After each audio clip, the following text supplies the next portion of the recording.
Hello everybody, welcome to the final part of Sonic the Hedgehog 2. I'm actually kind of sad that this game is coming to an end, but we're going to get to a better game in Sonic 3, so we'll stay tuned for that.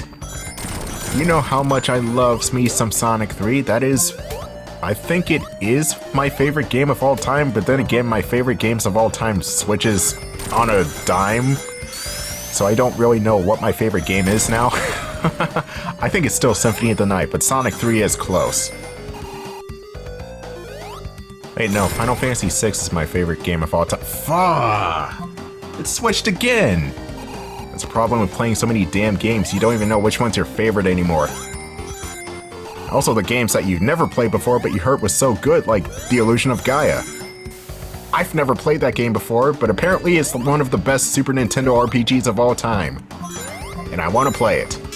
You see, even Tails agrees and he's probably never even played The Illusion of Gaia. Probably played Soul Blazer before. I have played Soul Blazer. I did not like that game. I feel like that game just played clunkily. I don't know. Well, okay, now that I say that, hopefully Illusion of Gaia doesn't work similarly to that game because it's made by the same damn team. But anyway, Oil Ocean Zone is one of the more, I'm gonna say unique stages because you got this oil ocean, hence the name, on the bottom of the stage, but you don't instantly drown in it. You just kind of sink in and then you die if you stay in it for too long. I also like the aesthetic. It kind of reminds me of San Andreas and how the whole starting city was and how, you know, Los Santos was just an orange hellhole and it's just haze everywhere. That's the picture I'm painting. Anyway, you want to use these shooters in order to get around the stage.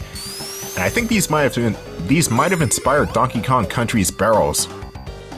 I mean, they do kind of work similarly, except you have more control over the Donkey Kong ones. You do want to be careful around the fire and the spikes. You might get crushed by the platform on its way down. In fact, the hitbox on the fire is really jank, so you want to watch out.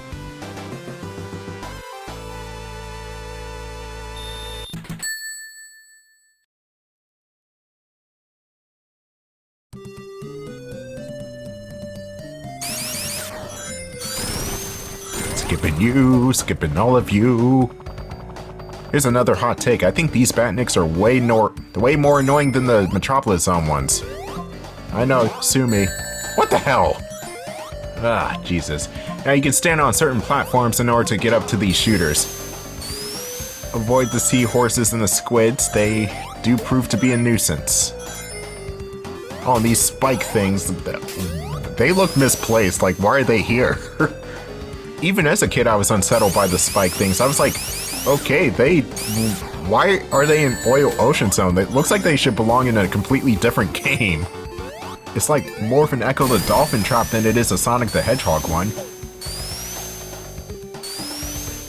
Oh, that's another game I did not like, but I played before, Echo the Dolphin. In fact, I've owned that game when I was a kid. And I don't have it anymore. Thank God. Look, I like my weird existential games too, but Echo was just too weird. You should be on the right path now. Just take this elevator up, and that should lead us to the boss fight.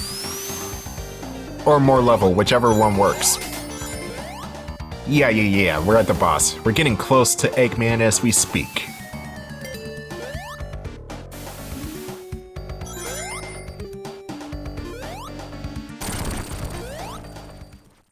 Ah, Eggman, you son of a bitch, your robot-making days are over. Here's the Egg Marine, and this thing has two different attacks. One was that harpoon that you just jump over, and this gigantic laser which you have to either jump over or duck underneath. It's easier to just duck. The laser will shoot 3 times and then will just recede back into the oil.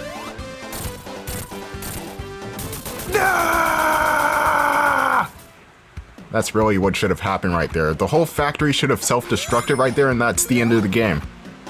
But anyway, welcome to Metropolis Zone, the final full stage of Sonic 2. In fact, Metropolis Zone is so full that it has 3 acts instead of 2. And people actually hate this stage because the enemies and the level design and all that good stuff. Me personally, I love the level design. Still hate the enemies, but everything else about this place is cool. Like that Crusher right there. The way it looks just screams awesome. And also, not to mention the soundtrack.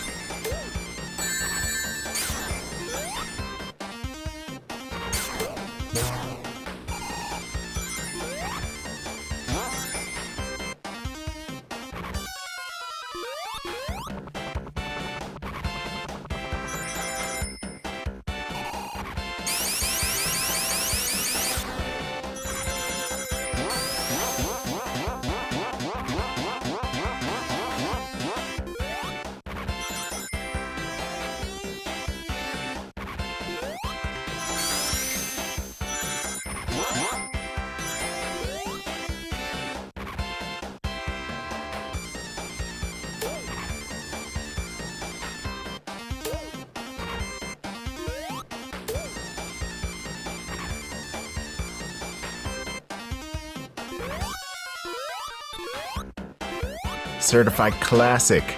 A certified hood classic even. Now, the enemies of Metropolis Zone, the unholy trio.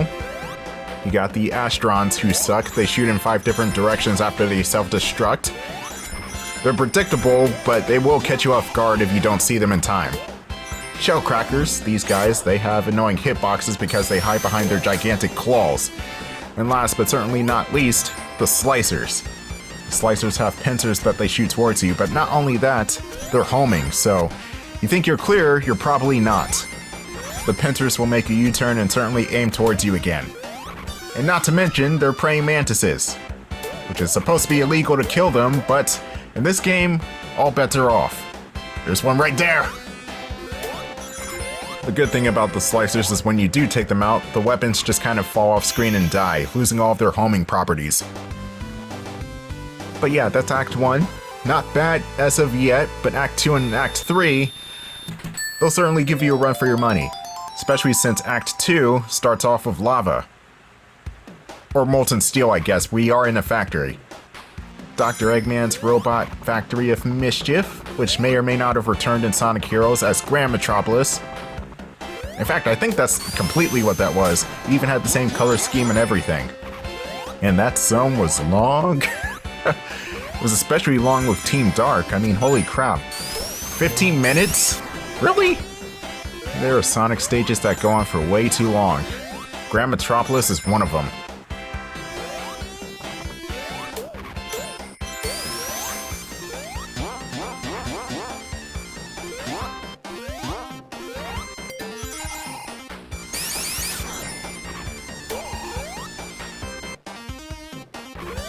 Now if you're playing as both Sonic and Tails, you could speed up the process of getting up these corkscrews. Cause it takes 2 to tango. Oh, get this. This game was released on a Tuesday, therefore, they called that Tuesday Sonic Tuesday. Because it's Sonic 2. Yeah, Sega of America was on some stuff. Hell, this might have been one of the first games to be released on a Tuesday, which started the whole trend of releasing major games on a Tuesday instead of Fridays. And then after a while, America started to release games on Friday because the weekend. Which honestly, I feel like is a better release date than Tuesday. It's the middle of the work week, it's the middle of the school day. Nobody likes that. As well as these slicers. Nobody likes slicers either.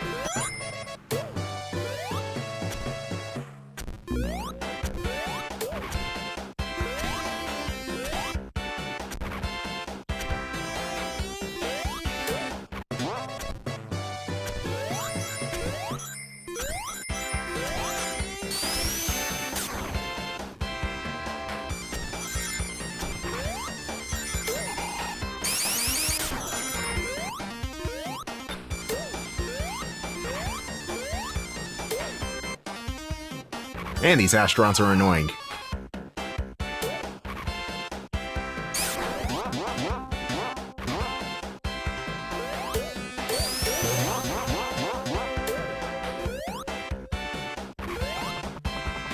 It's a good thing those cutters don't chase you throughout the whole entire level. That would suck. Also kind of reminds me of Cutman / Boomerang Kalanger's weapons from Mega Man. Actually kind of want to play some Mega Man right now. Oh wait, that means I have to get to 02. Not particularly fond of that game, but It has to be done.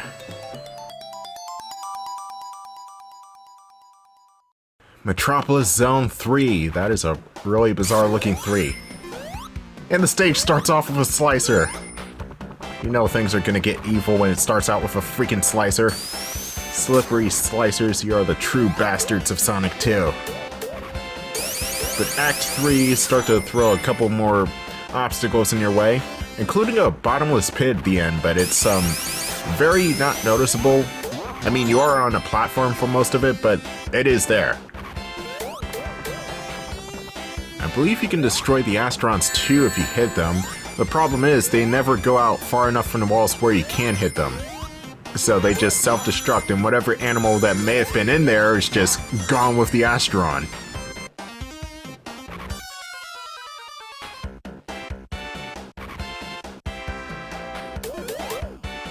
You have two types of multiplayer modes in Sonic 2.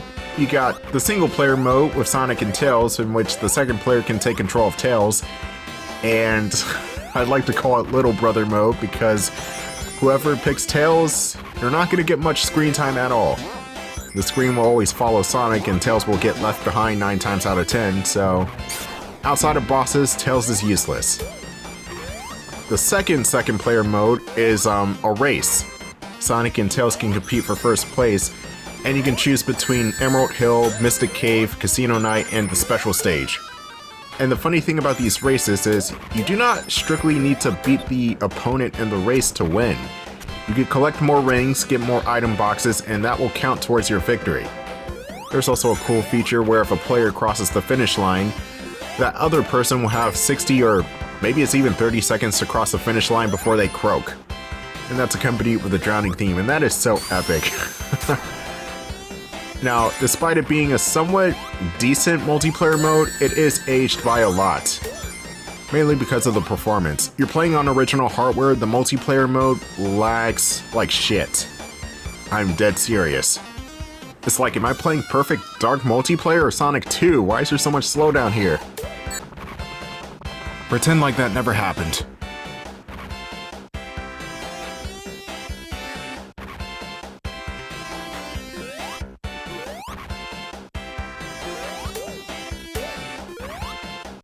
Now these Astrons suck because I'm close to the wall and they'll just activate when I get close.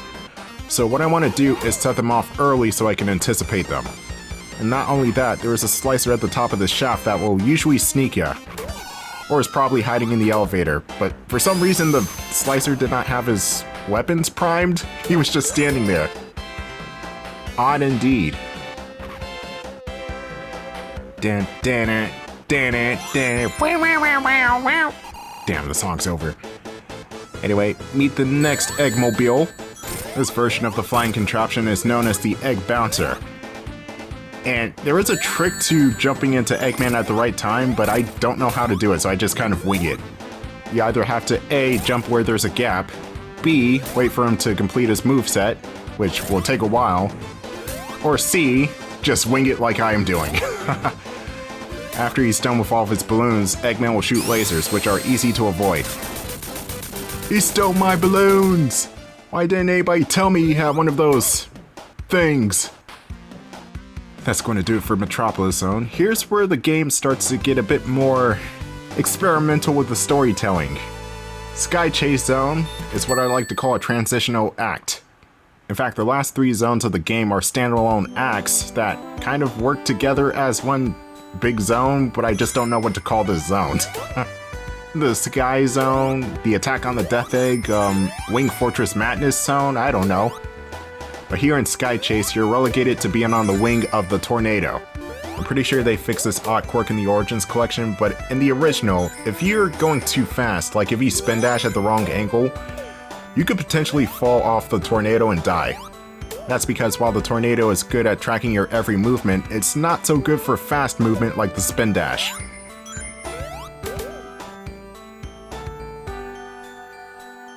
So yeah, Sonic is piloting the tornado. It was originally his plane and then Tails commandeered it for some reason.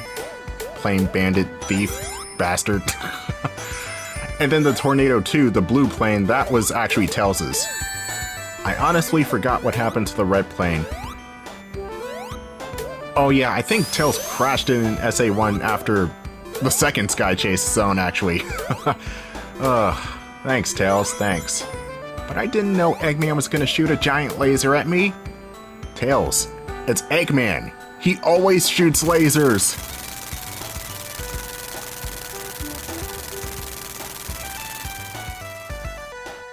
Ladies and gentlemen, if you look to your left, you'll see a sneak preview of our next zone, Wing Fortress. Might want to get a refresh on the beverages, especially those alcoholic beverages. This is going to be a shit show. Yeah, Wing Fortress. If you know what you're doing, you could bypass a lot of shit in Wing Fortress. And especially since I'm Tails, I could pretty much just fly over half of the stuff in Wing Fortress Zone. It is not really that long, but it is super dangerous because it's bottomless pit territory.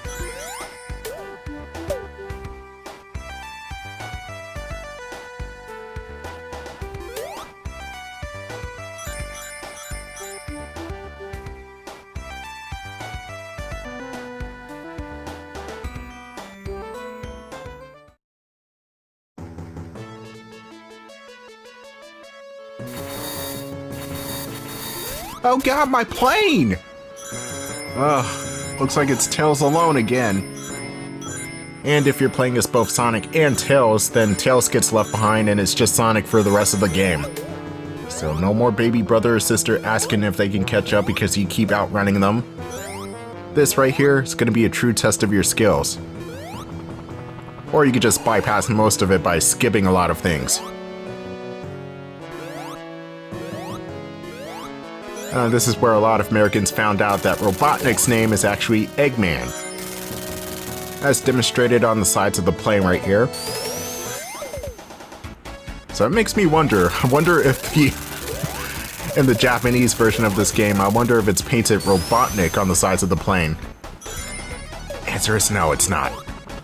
Anyway, if you're Sonic or Tails in the OG version of this game, you have to go down in order to proceed with the rest of the stage, which would put you in a rather dangerous situation over a bottomless pit, but you have to do it. Here, since I'm Tails and I'm playing the Origins collection, I could just fly over that part.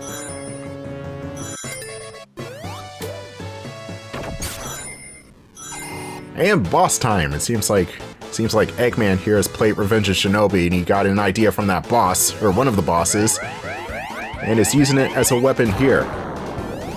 And it also returns in Sonic and Knuckles, but we'll get to that later. The goal here is to wait for the laser to open up, use the platforms, and get up to the laser and hurt it. Problem is, the platforms just kind of wander aimlessly, and the laser takes up a huge portion of the screen. In fact, I think the play area is just smaller in the Origins collection. Because I keep on thinking that entry point, or the laser gate that's close to the entry point should be a bit more to the left, but it's not. It's like almost in the center of the room for some reason.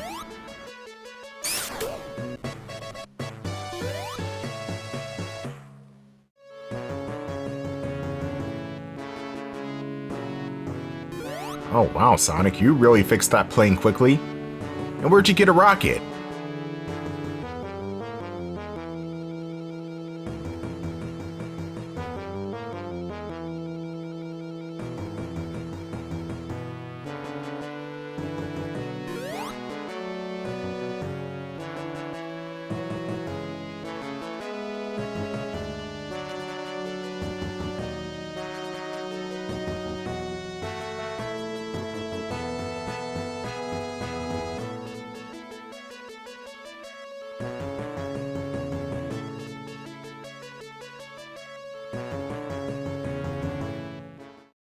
Welcome to the final zone of the game. This is Death Egg, and here we have to take on our first opponent, Silver Sonic.